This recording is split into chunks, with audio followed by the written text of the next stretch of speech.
First, thank you everyone for coming. When you plan an event like this, we weren't sure of the turnout.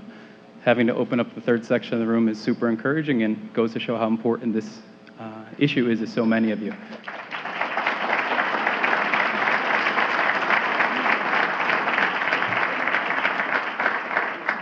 So by way of background, this event is being hosted by Friends of Lackawanna. And many of you know who Friends of Lackawanna are, but many of you don't. So as way of background, what is Friends of Lackawanna? Back in the summer of 2014, Michelle Dempsey started noticing that there was an expansion being proposed in Dunmore. And Catherine Oven, Kath is around here somewhere, and she and Michelle got together and started talking. And that led to some people getting together for coffees. And that led some people getting together for Dunmore Council meetings. And that led people getting together for a DEP meeting in Dunmore High School where so many people attended, they had to close the doors and wouldn't let everyone in because it was that important. Since then, what started off as a small group has grown and grown and grown and grown. We have hundreds of people that support things that we do. We have thousands of people interacting with us online. Tonight is an early testament. We're actually on time and starting on time. The room is already filled. My family's probably not here yet. That's how we roll, though. After that time, we've met with city councils. We've met with school boards. We've met with local, state, federal politicians. We've met with Secretary Quigley and Governor Wolf in Harrisburg. We are open to talking to anyone and everyone that is willing to talk about this issue. We try to do so professionally. We try to do so civilly. And we try to get the facts and the issues out in front, not just the emotions. So, in addition to all the stuff and people we meet with, the core group of the Friends of Lackawanna, and there's so many in the crowd we'd like to thank, we have met at least weekly every week for the past year and a half. This isn't something we do part-time. There's oftentimes kids screaming in the background. There's oftentimes work assignments being done at the same time, but this is not something that this group has taken lightly, nor is it something that we do part-time. This is an issue that has consumed many of our lives for the last year and a half, and we're not going away until this issue is resolved and we win. With that in mind, just an outline of how tonight is going to work. This is an example of a grassroots movement, and this is how it works, and this is how you get change enacted. Michelle is going to first introduce everyone. Senator Casey is going to give his remarks. Then we're going to have our panelists speak, and we'll be doing some question and answers that were prepared ahead of time. Many of you got cards. If you have any questions, please write them out on your cards. Friends of Lackawanna members will grab them. In time permitting, we will be using some of those audience questions in part of the Q&A as well. So with that, I'd like to introduce Michelle Dempsey, core founding member of Friends of Lackawanna, and Michelle is going to introduce our panelists as well as Senator Casey. Thank you.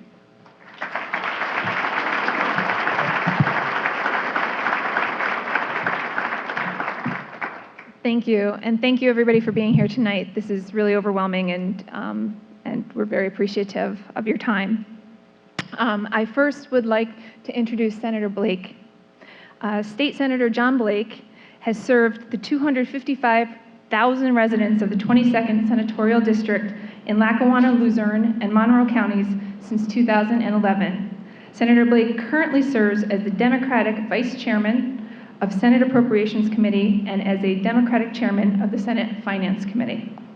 Senator Blake also serves as a member of several Senate standing committees, including Community, Economic, and Recreational Development, Environmental Resources and Energy, Local Government, and Urban Affairs and Housing. Additionally, Senator Blake is a founding member of the recently formed Pennsylvania Military Community Enhancement Commission, which is tasked with examining and advocating on behalf of Pennsylvania's military installations and the important missions they conduct, which support our warfighters, our state's economy, and our national security.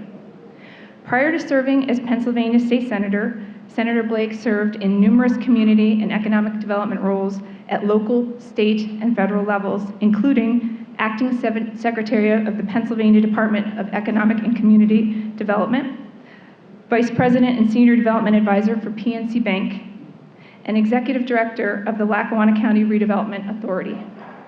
Senator Blake is a graduate of Valley View High School.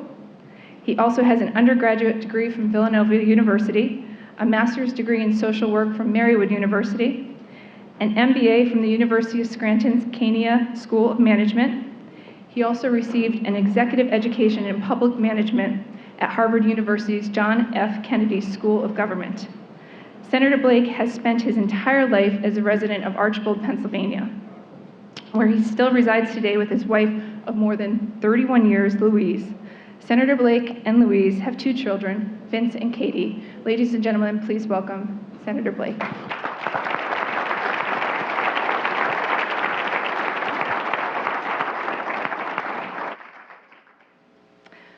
Our next guest and panelist is John Quigley, who is the Secretary of the Department of Environmental Protection. The Pennsylvania Secretary John Quigley has had a diverse career in nonprofit, public, and private sectors, including founding a downtown revitalization nonprofit, 8 years as the mayor of the city of Hazleton, instructor in economics at Penn State University, newspaper columnist, government relations manager with Citizens for Pennsylvania's Future, management positions with industry-leading manufacturing companies, and 4 years operating his own small business. He brings a unique perspective to his leadership of DEP. He is the first and only person in the history of Pennsylvania to hold the positions of both DCNR and DEP Secretary. From 2009 to 2011, he served as Secretary of the Pennsylvania Department of Conservation and Natural Resources. Prior to his appointment as Secretary, Quigley worked for DCNR in several capacities, including overseeing strategic initiatives and operations as Chief of Staff. Quigley's diverse career in the nonprofit, public, and private sectors has made him a sought-after expert by industry, government, and nonprofit leaders across the United States and abroad. He is a graduate of Bloomsburg University with a degree in economics and holds a Master of Public Administration degree from Lehigh University. He has done additional graduate work in economics. Ladies and gentlemen, Secretary John Quigley.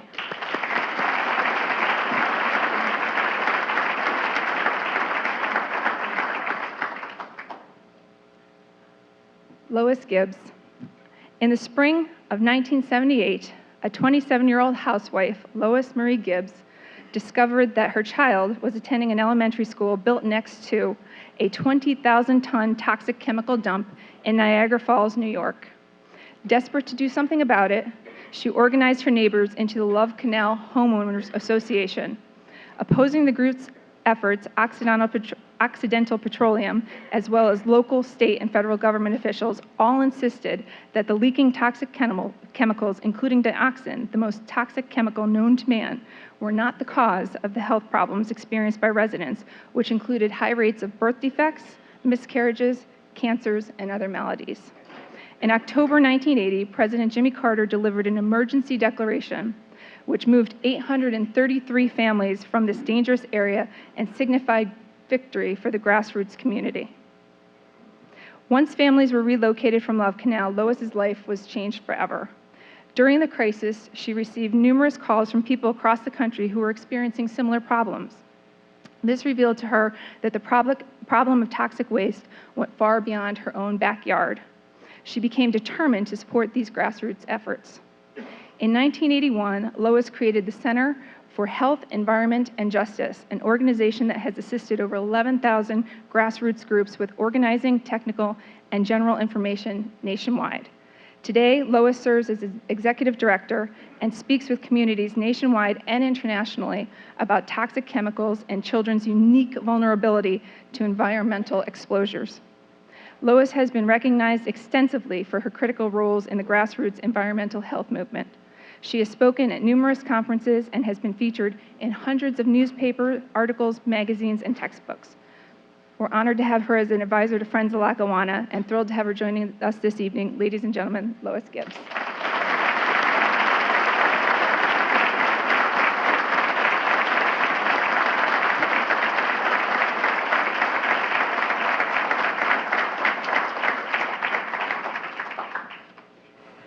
Stephen Lester, the Director of Science for the Center for Health, Environment, and Justice.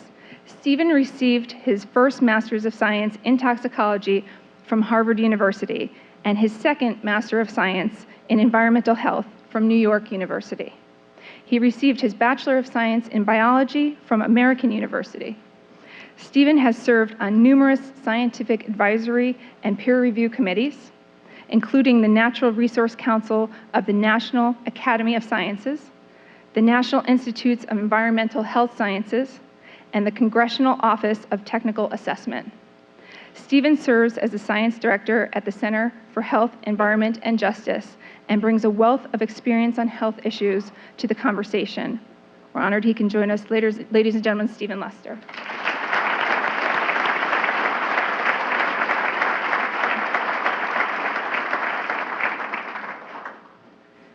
Now I'd like to introduce Senator Robert P. Casey. Senator Robert P. Casey Jr. is a Pennsylvania senior senator. He works every day on behalf of Pennsylvania families, fighting to create jobs, advocating for the education and well-being of children, and pursuing a national security strategy that protects our interests and supports those who serve our country. He serves on 5 committees, including the Senate Finance Committee and Senate Help Committee. Senator Casey and his wife Therese have 4 daughters and live in Scranton. We are very proud that Senator Casey could be with us this evening. Please join me in welcoming him now. Ladies and gentlemen, Senator Casey.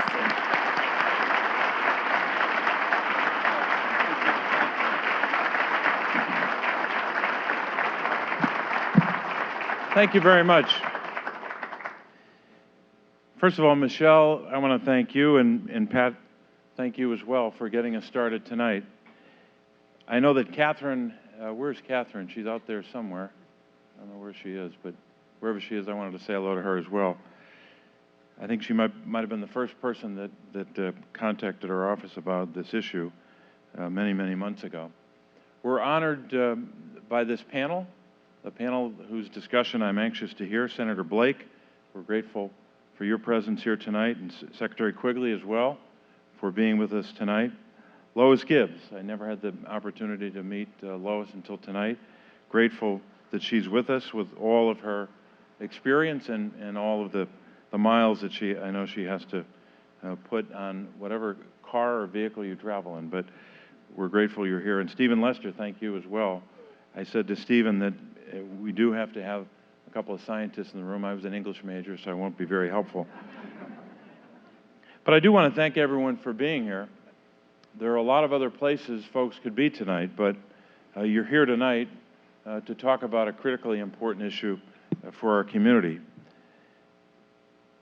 We gather tonight as a community, as one people, and we also gather tonight as one family, a family of people that's in love with this region. We love living here. We love Lackawanna County. We love northeastern Pennsylvania. We have some concerns, though, about our future. There's a range of concerns, a lot of economic challenges and other challenges that we could itemize and list tonight. But we're here tonight to discuss and to talk about one of those concerns that we have with the expansion of the Keystone Sanitary Landfill. At the same time we have concerns, and to live in this region is to have this basic belief. We believe in tomorrow, and we believe that tomorrow's and our destiny is in our own hands. But we do believe in the bright promise of tomorrow. We would not be here otherwise. Some history, I think, is relevant. Thomas Jefferson, when he was in his 80s, when he was facing the very end of his life, said once, "I like the dreams of the future better than the history of the past." But on a night like tonight, it's good to review quickly some of our history. I speak of our history not just as a region, but more so as a state. I was going through some of that history the last couple of days, and I did a lot of research. I decided to set aside some of that research for tonight. But here's the shorthand. We know the history of this region in terms of dealing with the tension between a business or an industry and our environment and our community. We know that for many generations, not just years or decades, but literally generations, we got it wrong in Pennsylvania. Finally, at long last, we're able to put our state on the right path. But we know the history of coal and what happened when we didn't get it right in terms of protecting our communities, protecting our environment. We know what happened to our waters all across the state. And as much as we've advanced since those years, it wasn't that long ago when we were on the wrong path. It really wasn't until, for example, the 1950s that this state began to get serious about clean water. And it really wasn't until the 1960s that the laws were actually being enforced. And then much later, before you got federal and state law to catch up with the sentiment of the people and I think the concerns that people had at that time. I won't review all of that, but I give you that history not just to lay a foundation. I review that brief history because all of that work and all of those concerns that were expressed and all of the yearning to do a better job on protecting our environment and protecting our communities culminated in 1971. And the person I should mention here most notably is Maurice Goddard, who's a great leader in the state, who served in so many roles, the role of an advocate and then ultimately the role that John Quigley holds today as the first secretary of what was then the Department of Environmental Protection. But in 1971, the people ratified an amendment to the Pennsylvania Constitution. Article 1, Section 27, a wonderful recitation in just 3 sentences of what the state's duty was to the Commonwealth, and especially what its duty was when it came to protecting our environment. The first sentence is very simple, and it's a sentence you may have heard before.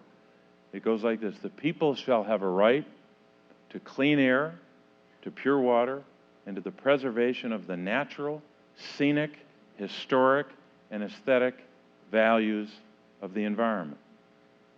It goes on in the second sentence to say as follows: Pennsylvania's public natural resources are the common property of all the people, including generations yet to come.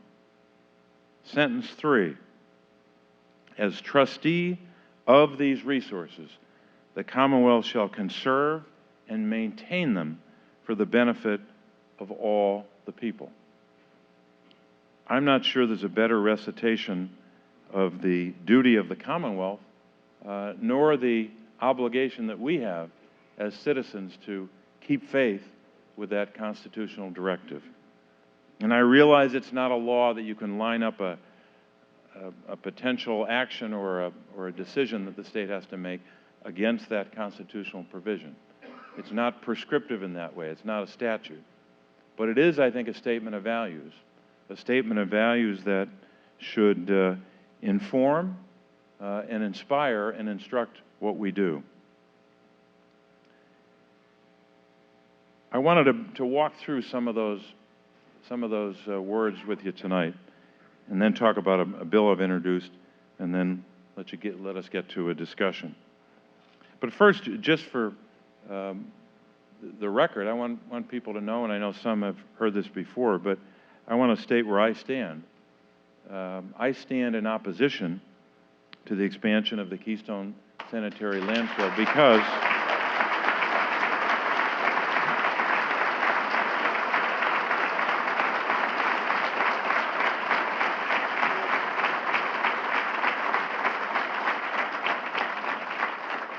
I want to walk through a couple of reasons why I stated that a year ago and why I restated tonight. Reason number one is I think this expansion is contrary to the values of Article 1, Section 27 of the state Constitution. And again, I realize that that's not the determination that the state makes. The state cannot set next to the decision it has to make on expansion with this constitutional provision. But I do think it's inconsistent with the values of that provision. When you look at the words, one of the words that keeps coming out in that directive, or that provision, I should say, is the word preservation. That there's a duty that the Commonwealth has, and I think a duty that all of us have, to do our best to preserve what we have. So that spirit of preservation, really that value of preserving our environment, preserving our community. In that first sentence, the people shall have a right to clean air, pure water, and to the preservation of the natural, scenic is important, in the debate that we're having. And the word aesthetic is important. I've been looking at this provision a long time, but I never looked up that word until recently to be sure about it. Probably several different basic definitions, but they all center on this basic concept. Aesthetic means concern with beauty or the appreciation of beauty. And that's an important value to remember tonight. So whether it's preservation or whether it's being showing some adherence to or some connection to aesthetic values, that's what we're talking about with this provision of the Constitution. And of course, maybe the most important part of that Article 1, Section 27 isn't simply the question of what our duty is and what the state's duty is, that the state, in fact, is a trustee of our natural resources, and we, by extension. Maybe the most important phrase in that constitutional provision is generations yet to come. That we don't have a duty that is in the present, and we can't assume that because we did some things right in the past, that will be enough. We do have a duty to generations yet to come. So I have that basic disagreement with this expansion in terms of its in what I believe to be the inconsistency with the constitutional provision. I think my opposition as well is grounded in my representation of this county. That's part of it. We've received in our office most of these messages by way of letters or emails. Most of this came locally, over 500 communications. So I have a duty to be responsive to that as a senator representing a commonwealth, but also representing this county and this region. I also believe that my opposition is rooted in or has its foundation in a basic belief that I have. This is a belief, it's an opinion, but it's an opinion that it's important to state. It's my belief that the burden that would be borne by Dunmore and Troop is not only disproportionate, but unfair. And all you have to do to get a sense of that is to look at a news article that was in the Times Tribune on May the 24th, 2015. You can't see the headline from where you're sitting, but here's the headline. Half of the garbage disposed of in PA goes to 5 counties. 5 counties out of 67 in Pennsylvania. Here are some of the findings of the article and the research behind it. In 2014, nearly 50% of the 22 million tons of garbage disposed in Pennsylvania went only to 5 of the Commonwealth's 67 counties. This is based upon an analysis of Department of Environmental Protection records. Second, it says Lackawanna County came in second with 10.6% of the state's garbage. That's our percentage. And then it recites the other counties. Bucks County, Berks County, York County, Lancaster County. I know where these places are. I've been to all of them lots of times. They are much bigger counties, sometimes by way of land mass. I don't have those figures, but several of them are larger than ours, than Lackawanna County, but much larger when it comes to population. The population disparity, we've got about a little more than 212,000 people in Lackawanna County. The disparity ranges from over 400,000 in Berks County to over 626,000 in Bucks County. Maybe the most important number in this article was this one. Quote, this means 10.7 tons of trash per Lackawanna County resident was disposed in 2014. For the other counties, the numbers are a lot smaller than that. So 10.7 tons for every resident of Lackawanna County. So when I say that the people of Dunmore and the people of Troop already are bearing a heavy burden, that burden would be substantially higher, unfairly and disproportionately higher, if this expansion were to go into effect. Because if you break the number down even further, that 10.7 that I mentioned, that's for the whole county. That number gets exponentially higher, of course, when it comes to just 2 communities in our county. So you might ask, well, what does the federal government do? We know that the responsibility for permitting and for regulating landfills that deal with solid waste.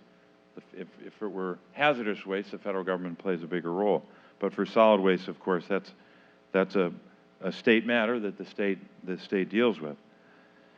But what I tried to do, and we've come up with a way, it's not law yet, but we've introduced a bill to focus on what we can do at a federal level. The legislation I introduced this year, or I should say last year, 2015, would do the following. It really has two elements to it. We call it the Trash Act. I'll go through the words of that. It's an acronym. You always have to have acronyms. Trash Reduction and Sensible Handling Act. That was one way to get the word trash in the name of the bill. But the Trash Act really has 2 provisions. One is higher standards, and one is higher fees. And we drafted this legislation knowing that it would be challenged, or would likely be challenged, because of the interstate commerce difficulties that so many have wrestled with when it comes to federal legislation that deals with the movement of interstate trash on an interstate basis. Let me just go through it in some detail, and I know you want to get to our panel. Number one, the bill would allow a state, any state, through its solid waste management plan, which of course is a state plan approved by the EPA. In Pennsylvania's case, that plan was approved in 1994, but allows a state to restrict interstate waste imports by setting higher standards for waste handling within the state. Now, the good news is Pennsylvania has high standards, but why is it that we, over more than a generation now, get so much out-of-state waste from states that don't have as high standards as we do? So how would this work? For example, just give you one example. If a state or local municipality requires certain amounts of recycling, composting, or waste reduction matters, that state would be able to restrict out-of-state waste unless the exporting state, New York, New Jersey, fill in the blank with a state name, unless that exporting state complies with the same or higher standards. All we're saying here, we're not saying that we're stopping it. This is not violative of the Constitution. What we're saying here is that if we have high standards in our state and communities in our state, why shouldn't that other state that is an exporting state bringing their garbage into our state, why shouldn't they have to measure up to, at a minimum, the standards that Pennsylvania sets? I think it's reasonable, I think it's practical, and I think it's consistent with the law and consistent with our values. So that's point number one. That's the higher standards part. Here's the higher fees part. Allowing a state, through its solid waste management plan, to impose a higher fee on out-of-state waste, and this fee would be called a community benefit fee, which a state may provide to an affected community or communities. The state would be allowed to differentiate the fee on waste disposed of at a landfill versus an incinerator or waste-to-energy facility. So that's the higher fee. So there are 2 things, at least, that the federal government can do to play a role in setting a higher standard and a higher fee for waste that comes in to Pennsylvania. I'm thinking tonight of a lot of people that preceded me to debates like this over many years. One of them is my father. I saw a great article that was enlarged out there, and as I'm looking at the picture, I was reminded what it is to be an executive. He has a state police jacket on. That's a nice jacket to have. I don't have one of those. But I'm reminded of his sense of duty, his sense of obligation when it came to the work that he did as governor, but even long before that. A lot of people may not know that when he was a young public official representing Lackawanna County, he was one of the leaders in passing what was then the landmark Clean Streams Law of 1965. That wasn't 1865, it was only 1965. So he started as a young man, as a young elected official, his commitment to doing all that he could. So I'm thinking of him tonight and thinking of the many ways that he tried to have an impact on these issues. But he too, even as an executive of a major state, was limited by what he could do. But he tried very hard. One of the most significant moments was when he went to the border and they were inspecting trucks coming across the border into Pennsylvania. So I'm thinking of him tonight and thinking of his example and remembering what he did. He was also someone who was not someone caught up in theory, not someone caught up in let's just talk and talk about it. He wanted to achieve results. He wanted to get things done. He wanted to have decisions made that would benefit the people. And he was always thinking about generations yet to come. So we have a similar obligation, all of us in one way or another, to do what we can. Not just to state opposition, but to do what we can to try to solve a problem. And we hope that many years from now, when we know the determination, the verdict in a sense, that will be rendered here and the effects that will have, we hope that we can measure up to the judgment of history. And we, on a night like tonight when we're having this important discussion and having an informed debate with a great panel, we should be thinking of that future.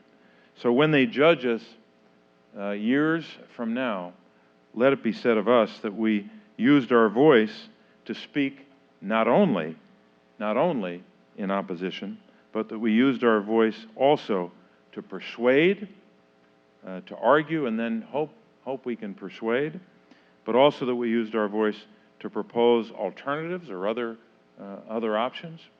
And finally, that we used our voice and whatever degree of power that we had to preserve our quality of life in this community, in this wonderful county, the youngest county in all of Pennsylvania.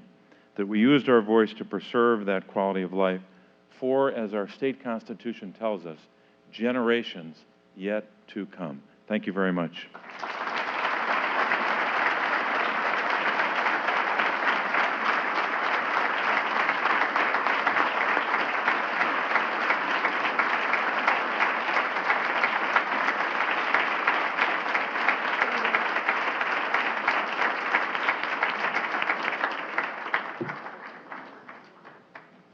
Thank you, Senator Casey. That was awesome. We're going to get into our panel discussion now. What we're going to do is we have some questions prepared for our panel. We're going to ask them. We have some questions. We prepared a whole list here, and if we have enough time, we're going to get to a bunch of the questions that the audience had submitted as well.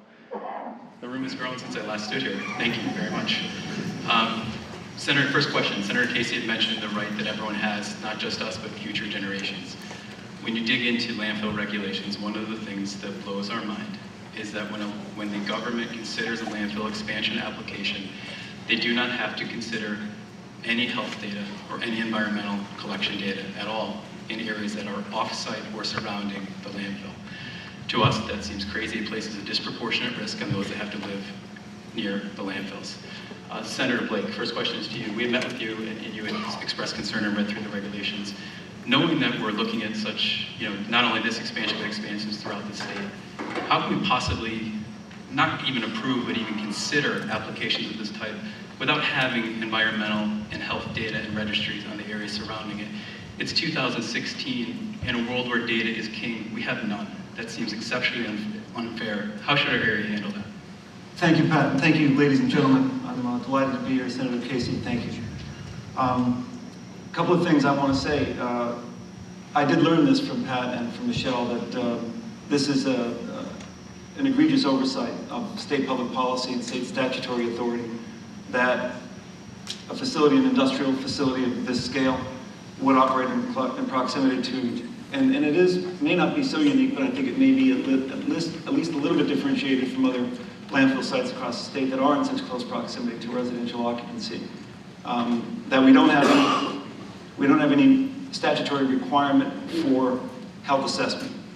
And so thanks to collaborations with Senator Casey's office, and thanks to Secretary Karen Murphy of the Department of Health, and thanks to the Friends of Lackawanna, and our friends at the Pennsylvania Department of Environmental Protection, at least the circumstance we're walking in now will not be informed by the lack of that statutory requirement, because the Pennsylvania Department of Environmental Protection, working with our federal Department of Health, working with our environmental partners, will be conducting more robust health assessment over a longer period of time to collect robust data that our state toxic materials agency, or at least facilitators and scientists can look at.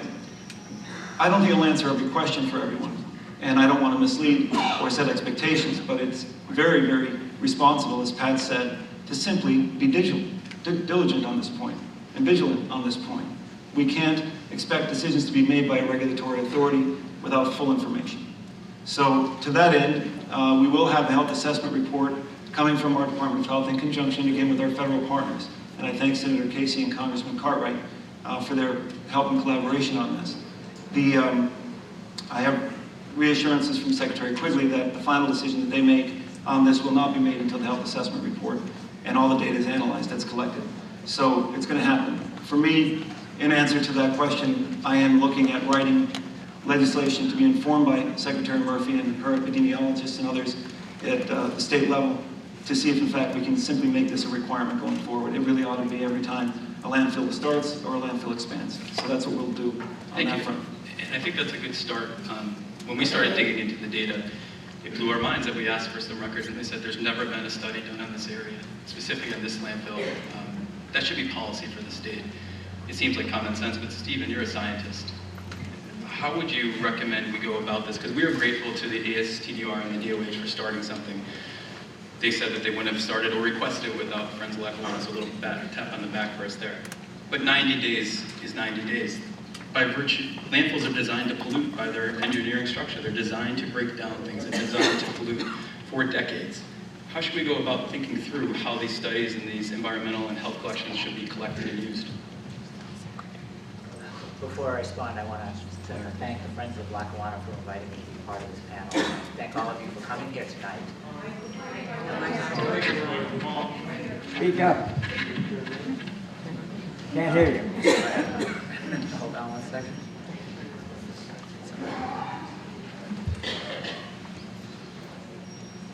Let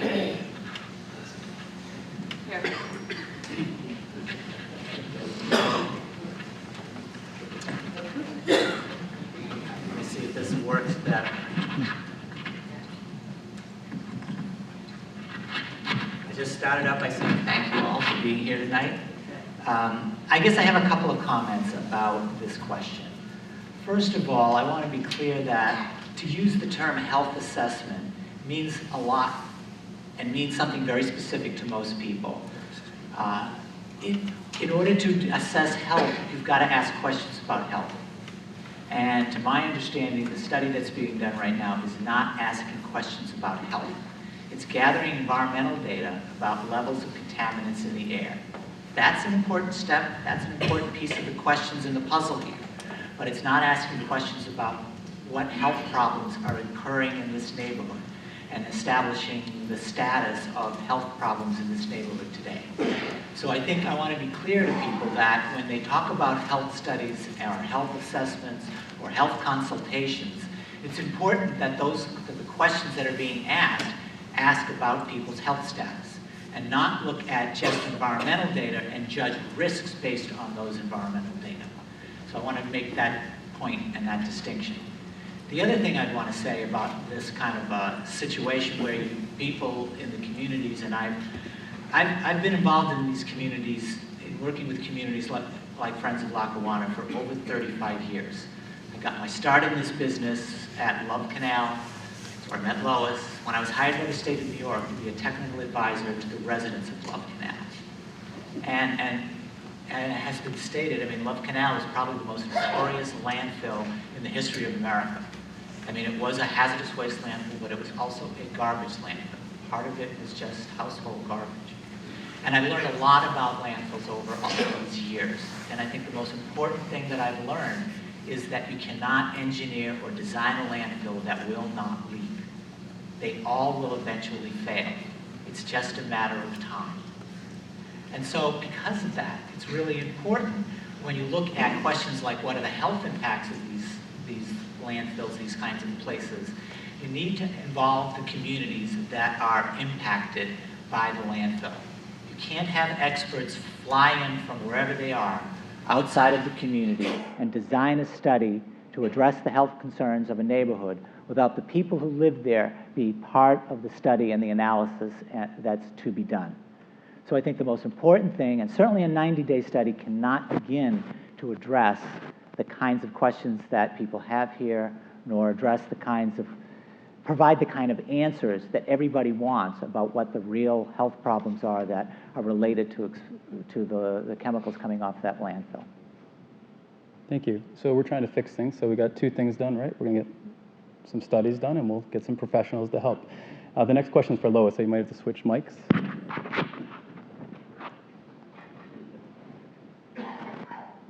So Lois, without doing too much flattering, you might be our country's foremost environmental activist. We're a bunch of people that have never done this before, so thank you very much for your guidance. We're doing everything we can, but as I joke, we oftentimes are flying by the seat of our pants. Can you explain to us, the audience, a little bit the importance of environmental activism and what kind of difference it can make in communities once you see things get rolling and once it starts to get a little bit of traction? Absolutely, and I'd like to, not working.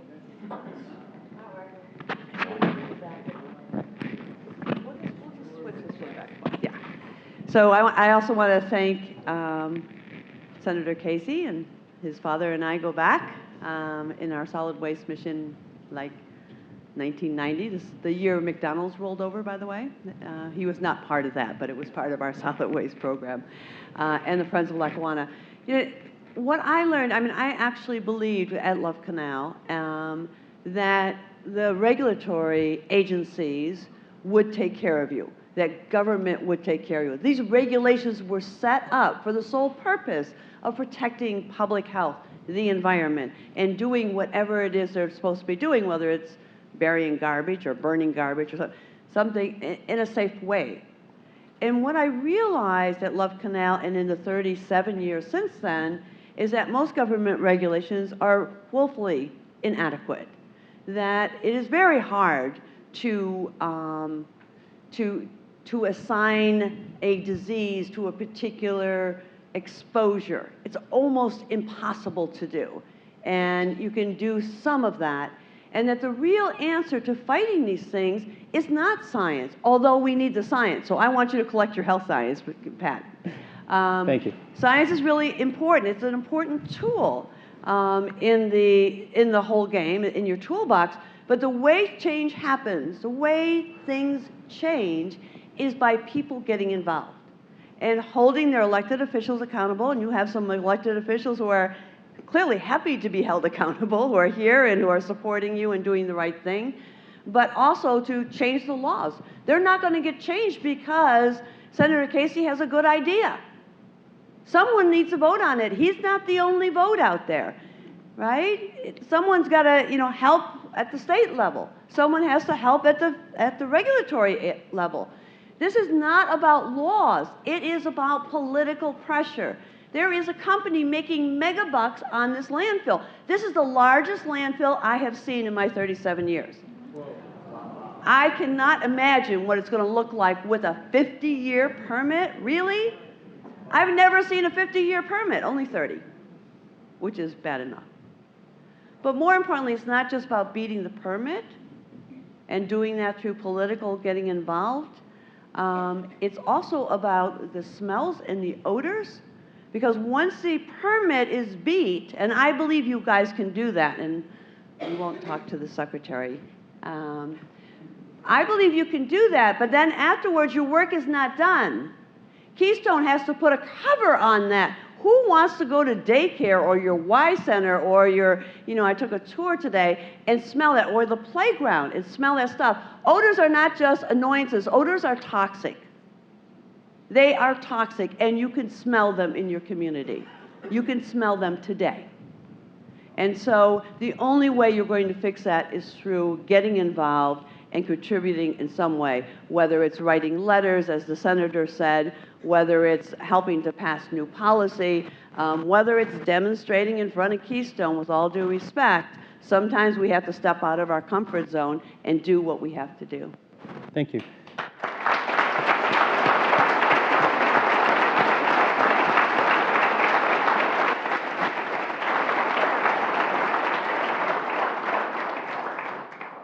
Next question we have is for Secretary Quigley. Secretary Quigley, again, we've got a bunch of nerds in our group that like to read and go through state regulations, as crazy as it is in their free time. For those of you that don't know, here's kind of how the balancing act works. When a landfill applies to the state for an expansion, they submit what's called a harms benefit analysis. In that analysis, the landfill needs to prove that the benefits to the project clearly outweigh both the harms and the potential harms of the project as well. I've personally read through 15 or 20 of these harms benefit analysis, and our team has read many more.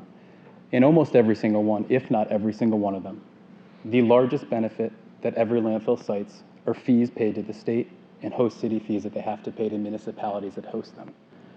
So ultimately it comes down to they've got this big pile of money that they're going to pay to operate over here, and they minimize every harm they can over here. Our question, Secretary Quigley, is the department ultimately makes this decision, not just for this landfill, because we're not going to ask any question of this landfill, but for any landfill in the state.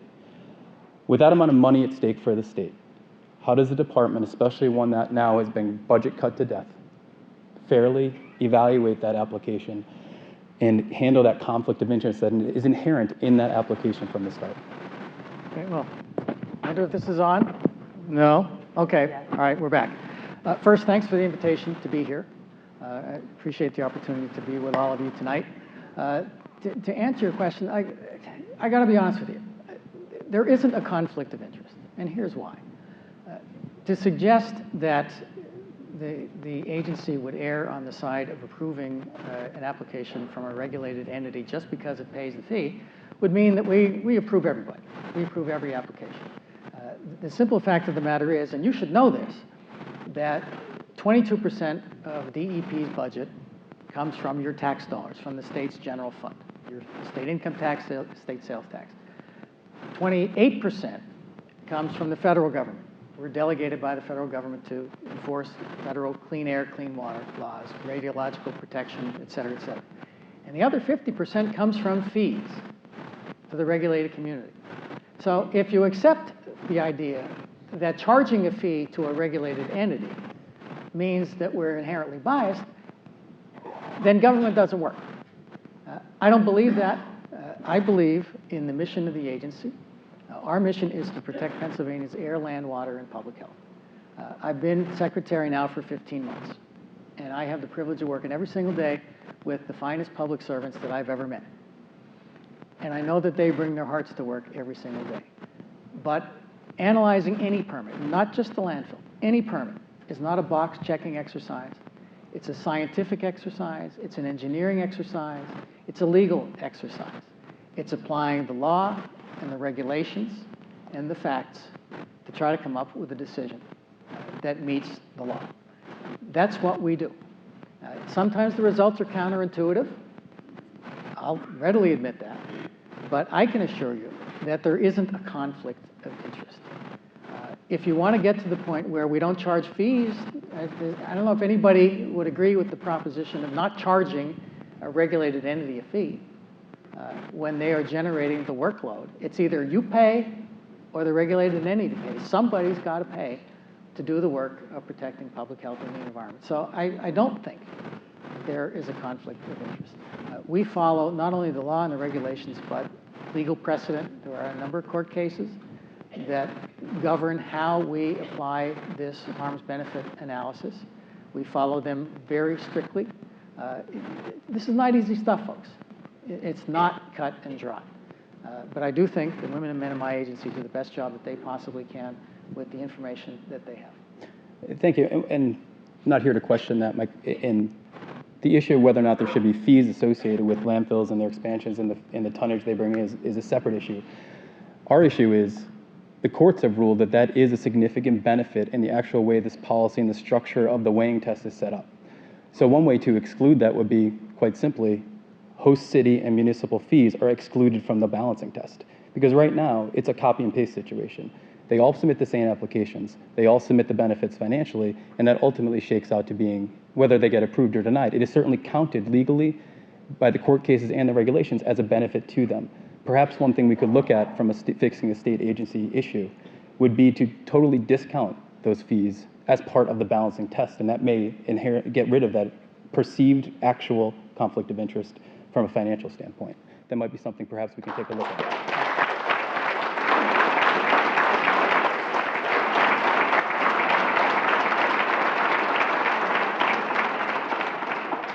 A tie-in question to that, Secretary Quigley, and this is not to attack the DEP, that's not why we're here, as we told you that. Your people are, we're sure, doing the best they can. They're chronically understaffed, and your budget gets cut year after year after year after year, and we acknowledge that. And hopefully we can work on that with anyone that's willing to listen to get some adequate money and budget dedicated to the DEP. We keep talking about wanting this thing to be healthy. Well, if the people aren't there to protect it, how the hell are they going to be able to do it? Ultimately, what we're talking about on many of these questions is that of fairness. So Secretary Quigley, to your credit and your department's credit, when you came in office, you decided that you were going to place an emphasis on environmental justice in the state, a renewed emphasis in the state. We have been seeking our contacts with environmental justice and went nowhere. We got ourselves one extra hearing that doesn't protect us for anything.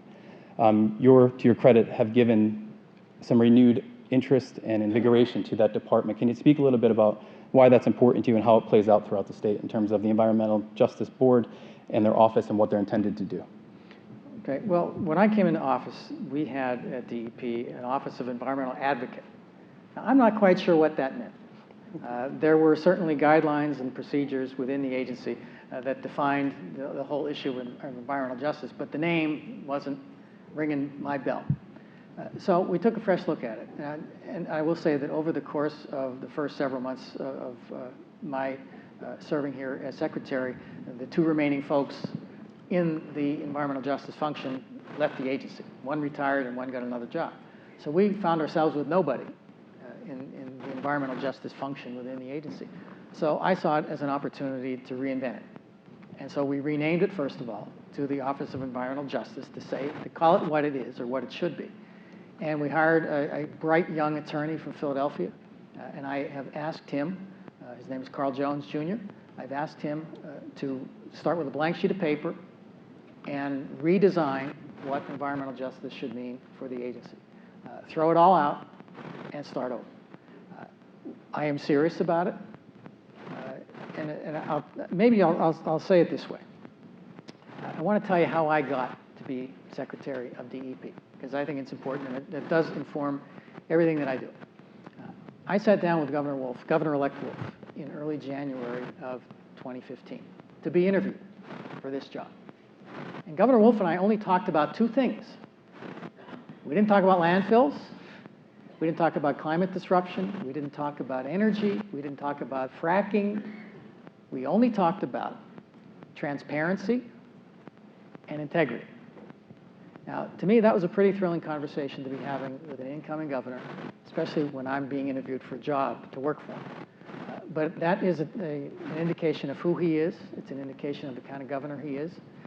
And I take those words very seriously. So it is my job at DEP to do the work transparently. And the agency has not been transparent for a long time. There's a lot of reasons for that, folks. From the fact that we're working with 1990s technology, and they disinvested in the agency over the last number of years, and we don't even have Wi-Fi at the Rachel Carson building. We don't have bandwidth that my folks in our district offices can download a web page. Sometimes it takes minutes, sometimes it takes hours. So we are starting from square one in a lot of real respects in the agency, but we have got to do the work transparently, and that means showing the work. And we have put in place a plan that we are going to be much more transparent as an agency. We've got to explain what we do. We've got to explain why we do it. We've got to put our data on the web that you can get it and download it and manipulate it, and reporters can get it without having to do a right-to-know request. We want to show the work. That's transparency. And then there is integrity. we have got to do the work to the highest standard. We are fighting with two hands tied behind our back with a budget situation. Over the last decade, the average state agency in Pennsylvania lost 6% of its workforce.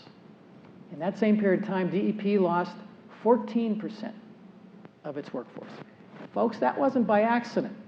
That was a conscious decision. So the women and men of my agency are working at their absolute max with inadequate systems, with inadequate resources, and we still, I think, do a sterling job. But we have got to make sure that we are able to explain what we do and why we do it. We've got to do the work with integrity, and we have got to, I think, restore the confidence in our citizens that we are meeting our mission of protecting public health and the environment. That's a hell of a lot easier said than done. And that's one of the reasons I'm here tonight, is to tell you that. It is easier said than done. But it is our ambition, and it's Governor Wolf's ambition, to restore public confidence in the agency, to show the work, and to make sure that we are meeting the essential mission of the agency, and that's protecting public health and the environment. Thank you. And Senator Blake, that I guess turns it right back to you, because understanding the issues that DEP is facing, that does, quite frankly, none of us in this room any good. They're understaffed and they're working with the best they can, but with limited resources. How do we have faith that they can handle an expansion like this, not only this one, but all over the state, any expansion? If you're understaffed, you don't have the time, you don't have the people. How does that work, and how does the budget, and how does that play out? Well, I think first of all, I want to admit a couple of things to all of you. I sit on the Appropriations Committee. I have, if you don't mind, I also want to acknowledge I have some of my colleagues here from the Senate, from York, Scott Wagner, Mario Scavella from Monroe County. We all sit in the Appropriations Committee.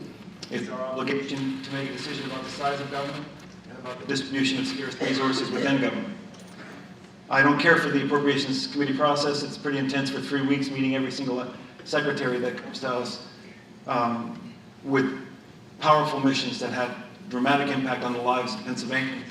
But we're all kind of fighting for scarce dollars, if you will. I want to answer your question in a couple of ways.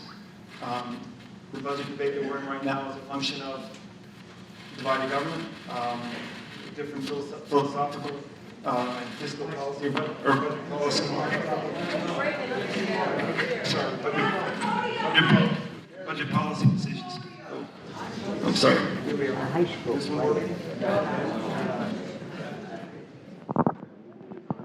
You should have heard me. I was actually doing pretty good there. But I have tremendous confidence in, notwithstanding our understanding of constraint, notwithstanding the recent history associated with disinvestment in regulatory capacity. I have tremendous confidence in DEP and in my interaction with them. I have witnessed their attempt at transparency. My obligation is to represent your sensibility, and just as it's his responsibility to restore your trust in his conduct of his mission, I need you to trust my judgment. And the only way I'm going to do that is if I stay vigilant on top of all of the issues that especially affect the people I represent and that affect the mission of this agency. So I'm on the battle lines for adequate resources to guarantee our ability to be able to have the capacity to regulate properly.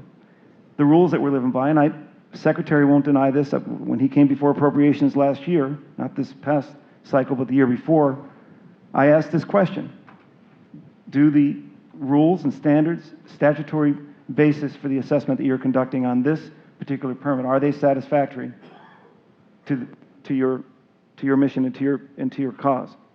And the answer I got at that time, Mr. Secretary, I think was yes. That the rules you're living by, the rules that you have to enforce, the manner in which you conduct this assessment, you're satisfied or adequate to the challenge you face. So, again, Pat, you're right. We have an obligation to guarantee adequate resources and adequate personnel for this, and it's my obligation to be vigilant and to stay on top of it every step of the way on behalf of the people I represent. Thank you. Lois, this goes back to you, because we're going to talk about fairness a little bit, because we've talked about society in general and how this can happen. One of the issues that Friends of Lackawanna has put forth throughout this entire process is, so long as expansions like this, both here and throughout the state, are approved, that virtually eliminates any incentive for any municipality any individual, or any state to change their behavior. So long as there is cheap space available, unfortunately it's in our backyard, no one has to change. There's no forced progression in the notion of reducing, reusing, recycling, composting, anything else that can be considered goes away. How do you handle something like that on a national basis? You see many other states and areas. Have you seen people that get progressive? If not, what happens if you don't start looking forward? Yeah, the problem if you don't, can you hear me? Yes? Okay. The problem is if we keep doing this, dumping or burning or something with our waste stream, we actually are hurting ourselves in more ways than our environment and public health. We need a plan nationwide that's not far afield from the senator's plan to really say, let's stop taking valuable resources and turning them into trash and burying them. I mean, paper that goes in the Keystone or other things that go in the Keystone can be reused. And so we've been working across the country trying to get these programs put in place. And the biggest problem with being successful is places like Keystone. They are barriers to progressive work on recycling, reuse, reduce. I mean, if you can have 1 million plastic bags from your grocery store and go dump them in the dumpster and have them taken to Keystone, nobody's going to bring their own paper bag or a cloth bag to a grocery store and stop the production of this nasty product. So it really, Keystone actually hurts the eastern seaboard, sorry. And so for larger moral reasons, there is a need to not allow this permit to go forward. Because as long as you do that, New York, New Jersey, Connecticut has to do nothing. And so this same fight is going on in Cincinnati, it's going on in St. Louis, it's going on in states all across the country where people are gathering, not only because this is an insane landfill you guys have, I have to say, it's like the worst thing I've seen. But not only because they don't want to expand the landfill for all the reasons you all know way better than I do, but because it's hurting us as a country, as a culture, to continue this throwaway society and wasting our resources and destroying our land, our air. Like Stephen said, all landfills leak, so it's going to go somewhere. It's not like you can stop it. So it is in the path of destruction. So we're organizing nationwide, and we did that years ago with solid waste and got styrofoam and a number of things actually out of the marketplace. And so we're doing marketplace efforts as well as we are working to assist communities who are stopping expansions or new solid waste landfills from coming in. Thank you. And one of the things that we've put forth since the start, we've talked to landfill officials for quite a while about this, and they will tell you that this specific landfill is the most modern, thing in the world. It's 2016. We say internally that's like telling everyone you've got the fastest dial-up internet around, right? It doesn't change anything. It doesn't make it better for the long term. It seems as though when you dig into some research that a lot of times the people that get polluted and taken advantage of are the same people over and over and over again. Specifically, Dunmore is unfortunately designated as an environmental justice community because of low income. So you go out throughout the state and you look at the fact that oftentimes the centralized areas of pollution are the same. It's the same here as it is in a different state as it is throughout the state. The irony in that debate is, to Secretary Quigley's point, we're thrilled to hear that you're redoing things with environmental justice. We've met with Attorney Jones, we've met with the board as well. The unfortunate part is, once you get a landfill and it's in an environment, in an economically depressed area, those are the exact towns and municipalities that are least likely to be able to say no. So it's like a drug.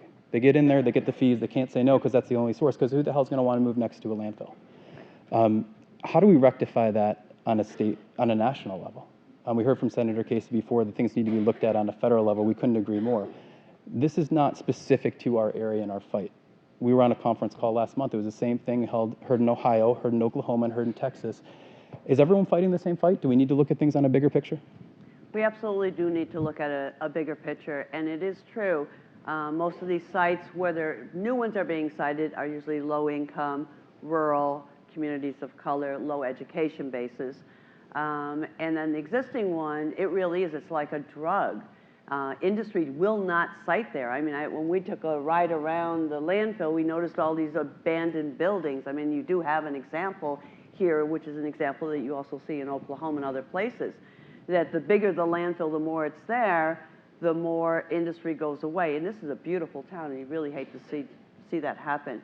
So what we're trying to do is how do we do this on a national scale in which, first of all, the poor people, the rural people, or the people of color don't get dumped on, and have real environmental justice. So everybody uses the word very coined, you know, here and there, but environmental justice means these people are being treated wrong, differently than other people. And how do we make that right? And EPA has actually failed at that. And so we're going back to EPA to say, what is it we can do? And second to that is we've been holding meetings with communities like yours to say, okay, if not this, or this is already here, what can we do for an economic, open town hall meetings, what can we do economically to build up this area? How can we not make the landfill an eyesore? What is it we can do around that? How can we attract people here? This is a beautiful place to go on vacation. This is a beautiful place. Your buildings are extraordinary. The one we're in is extraordinary. You know, how do we use that for tourism or something? I mean, I don't know that that's the answer here. But we're really, we call them eco-devo meetings, where we're saying, if not this, then what? And then how do we deal with this black eye in the middle of our community? And so we're trying to get people to define. Right now, the Chamber of Commerce, the richest people in town generally, and the mayors make those decisions, and then people react to them. We're going to do this, we're going to do that, and people come out and say yes or no. What we are doing is calling people together and say, you got a landfill, it's ugly, it's nasty, we don't want it to expand. So how do we fix that so it's not so ugly and nasty and stink every single day? And then how do we expand the economic development of this area?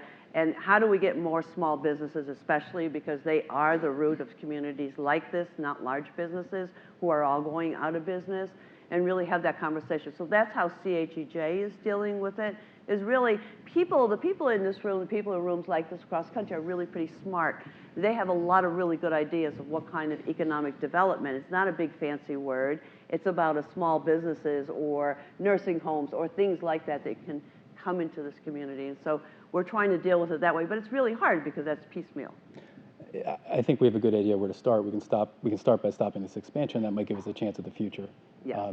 It's not going to do any good to do that. Stephen, let's tie back to some medical and some scientific data. We've been trying since the start to engage with everyone we can in this area.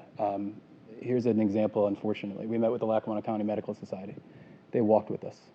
Their representative on this issue said to us, short of a double-blind study, I don't care what you say, I don't believe you. How do we respond to something like that where there is no data to rely on other than people telling us, our experts look at it, we show leaking groundwater into the, leaking leachate into groundwater for the past 13 years. Our studies show that there could be some gas problems. Our studies show there could be some other problems as well. We talk to medical professionals and they say, show me the double-blind study and then maybe we'll talk. How do we handle and how do we respond to things like that? Well, first of all, The answer needs a microphone. First of all, I would say two comments about that. I mean, one is that the answer doesn't lie in a double-blind study because the tools of science are really inadequate for defining the health problems that exist in a community in direct relationship to a pollution source like this landfill. I've had serious conversations with people at ATSDR and other health agencies about the fact that what we use to try to address health questions in the community are epidemiological studies. And epidemiological studies have a great number of weaknesses, biggest of which is in order to really statistically and scientifically prove something, you need to have an inordinate amount of community people involved or a very rare cancer or health outcomes. Put your mic closer. And so the answer doesn't lie in the studies. And the other part of this is that the burden shouldn't be on the people who are being exposed to these chemicals to say whether their illnesses are related to the landfill or the industrial facility or whatever it is. The burden should be on the facilities that are polluting, that are generating these contaminants, and that are profiting by doing this, to show that their pollution is not impacting the health of the people who live downwind, downstream, and in the surrounding neighborhoods. So I think the burden needs to be on the companies, not on the communities or the people. Thank you.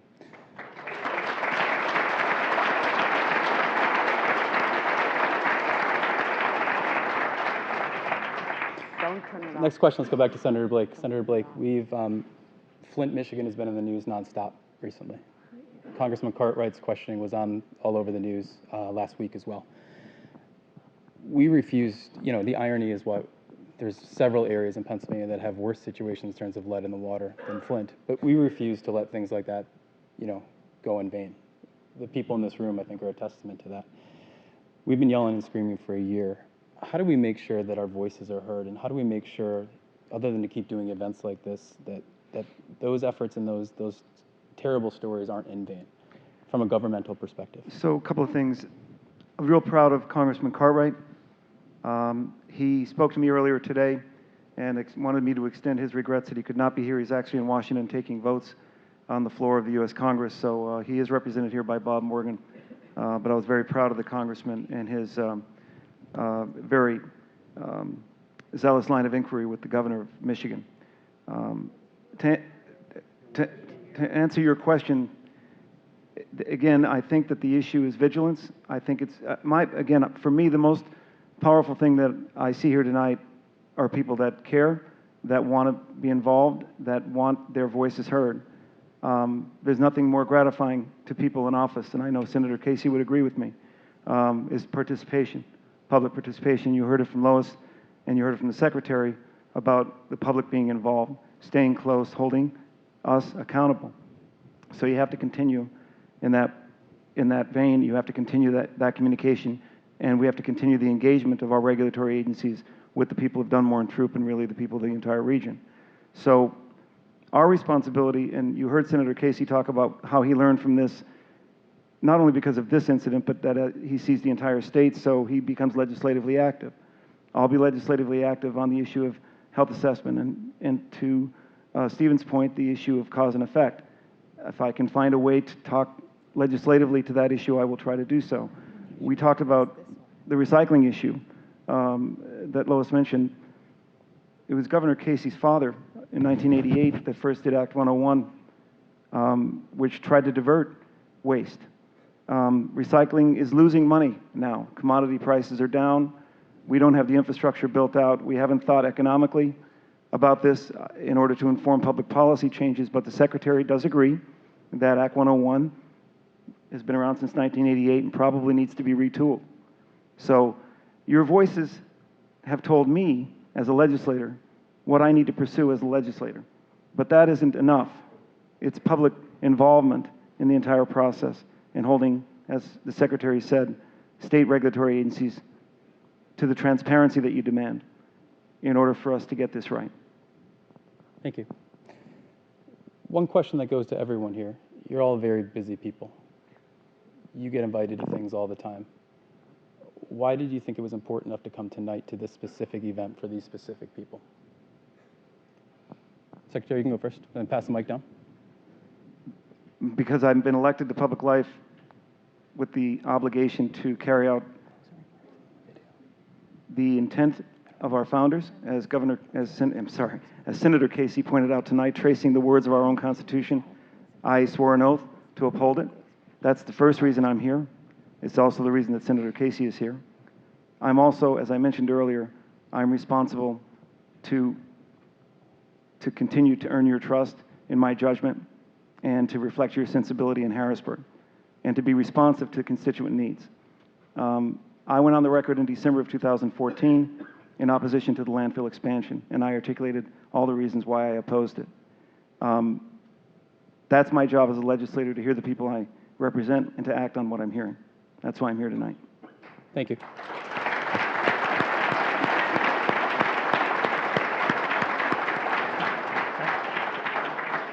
Well, I'm here for a number of reasons, personal and professional. Let's start with the professional. I have a deep and abiding respect for Senator Casey, for Senator Blake. I actually was mayor of Hazleton when Senator Casey's father was governor. I was actually mayor of Hazleton when Act 101 took effect, when it was passed in 1988. So I have a very strong respect for the work of Friends of Lackawanna. To sit down and have a rational, thoughtful conversation about ideas, about substantive public policy is very refreshing for me in my current position. So I appreciate the thoughtfulness that went into this effort. It's wonderful to meet Lois here for the first time. I'm here because Governor Wolf believes in a government that works, and a government that works is a government that listens. So it's important for me to hear what you're all concerned about. But probably most importantly, I'm from Hazleton. This is my home. Northeast Pennsylvania is my home. Where else would I be tonight but to have this conversation with you? I think it's very important to me personally to make sure that DEP is listening and that we work as hard as we can every single day to do our work transparently and with integrity. And because of that, there's no place else I should be tonight other than here.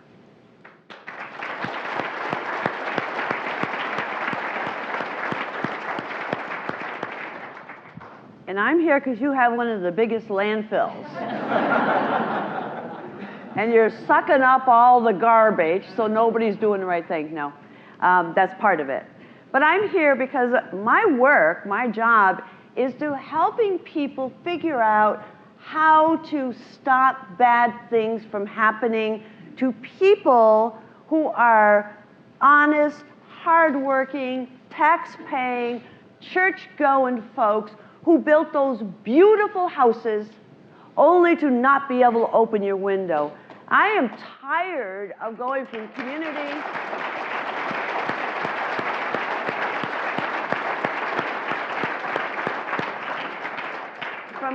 to community and see what is happening to good, honest people. The senator gave you the number, and that was for the county, of how many tons per person. How dare they? How dare they do that to you?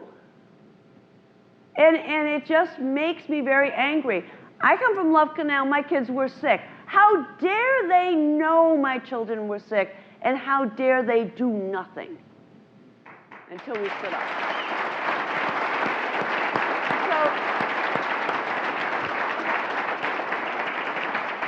So my sense is this is a really important place at a national level because we have to stop this foolish burying waste and thinking somehow it's gone somewhere else. And we have to stop polluting, poisoning, and even if you're not poisoning, creating a nuisance in people's homes, church, and grocery stores, and alienating new businesses from going in because you're just going to continue with a downward spiral otherwise. So that's why I'm here. And because I love you guys. Thank you.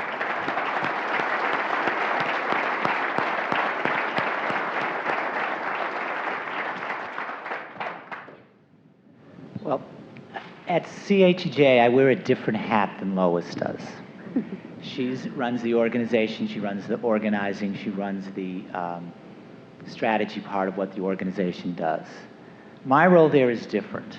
As a scientist, my job is to help people understand the science of what's going on in their communities, whether it means looking at engineering studies or environmental data or health studies, whatever it is, help people to understand what that means. But that's only half of my job. The other half of my job is to help people understand where the science fits into what's going on to their communities. As I said earlier, the science is critical, it's important, you can't win without it. But because there are so many inadequacies in what we understand as a scientist, as a scientific community, about what happens to people who are exposed to toxic chemicals, low level, multiple numbers of chemicals over long periods of time, we don't know very much. At Love Canal, people asked me about this, and I had to tell them I didn't know. And they said to me, well, how can we put a man on the moon and be smart enough to send somebody up there and send somebody back And we don't know what it means to have 5 parts per million of benzene in their home in terms of what's really going to happen to them or their kids and their future of their kids. As scientists, we don't know. And that was 35 years ago. And today, as scientists, we still can't answer this question. So the answer doesn't lie in the science. The answer lies in this room, with you folks, with you people coming together and understanding what you want and how to get it. And following the lead of these other folks, the Lois, the Secretary, and the senators that are here tonight. You need to be involved. You, the people, are the ones who are going to make the difference. Thank you.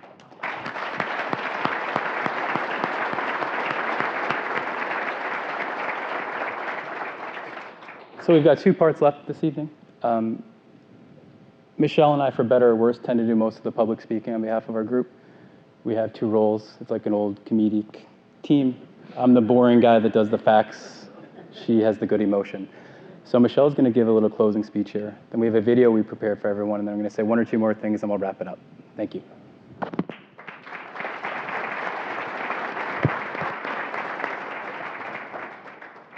Thank you. We want to thank our esteemed panelists for joining us tonight. Thank you very much. We're honored that you joined us.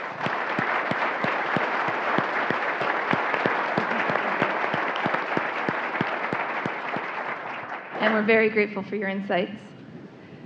10 years after Love Canal, New York State Health Department Commissioner David Axelrod stated that Love Canal would long be remembered as a national symbol of a failure to exercise a sense of concern for future generations.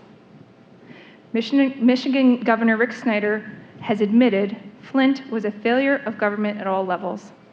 His task force uncovered systematic failure at the Michigan Department of Environmental Quality, and he stated, bureaucrats created a culture that valued technical compliance over common sense, and the result was that lead was leaching into residents' water and harming its citizens, especially the most vulnerable, the children.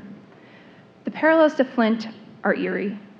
We are told that Keystone Sanitary Landfill is a well-run operation fit for accepting 50 more years of New York and New Jersey's garbage, yet as we speak, garbage juice from Keystone Sanitary Landfill continues to leach into our groundwater, as it has for the past 13 years.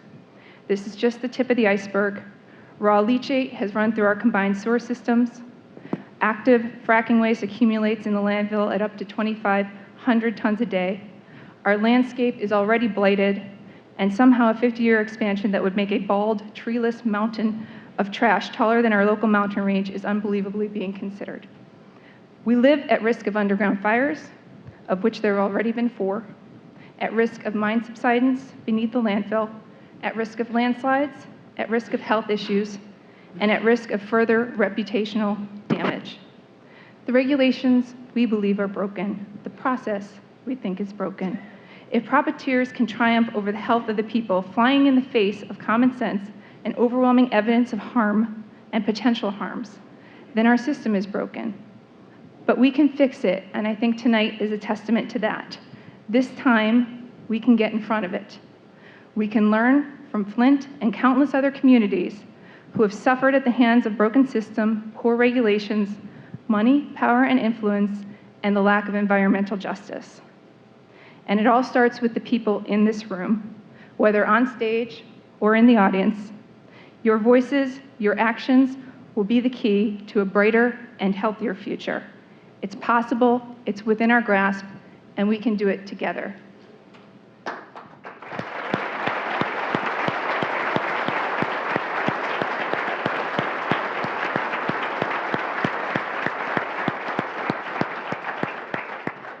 We invite you now to watch this short video outlining this ongoing struggle and Friends of Lackawanna's efforts to date.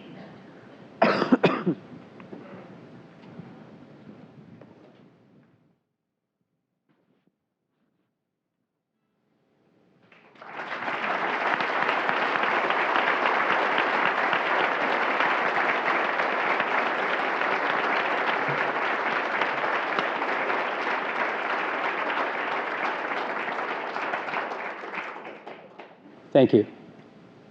That's been a hell of an 18 months. That wasn't easy. On behalf of Michelle and I need to call out a couple people that'll be mad at me afterwards, though. Friends of Lackawanna is not just 2 people or 5 people or whatever. It's a lot of people. Specifically, though, there are some people in here that do step up and every week attend one of our meetings. Catherine Oven, Catherine Spanish, Mandy Boynoski, Sharon Cuff, Vince Amico, Allison Scoff. They put all this together.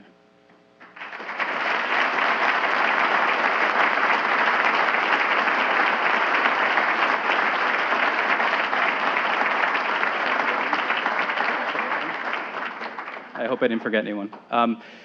Lastly, this is hard. We're willing to put in the work. This takes money, though. We need donations to keep fighting this.